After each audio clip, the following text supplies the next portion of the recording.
Hello guys, madilim na, pauwi pa lang ako. Ayan. Medyo maaga pa nga ako kasi dapat alas 8 na. Alas 8 ako 7:20 pa lang.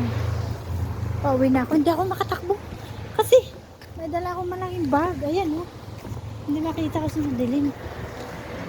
Kasi binigyan ako ni madam ng mga damit pang bata. Papadala ko sa Pilipinas. Ayan isang bag. Halos araw-araw akong nag-uuwi. Kasi magaganda pa. Hindi ako makatakbo. Pag iwanan na ako ng train. Hintayin ko na lang yung susunod. Medyo maaga pa naman.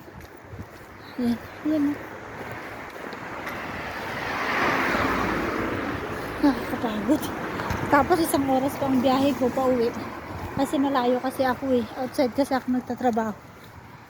Kaya siguro darating ako ng bahay mga 9 na. Past 9. Ayan. Hindi ko na naabutan. Kaalis lang ng train. Hindi kasi ako makatakbo kasi sobrang bigat. Yan ang mabigat. Isang bag kahapon nag-uwi na naman ako. Sige guys, paalam.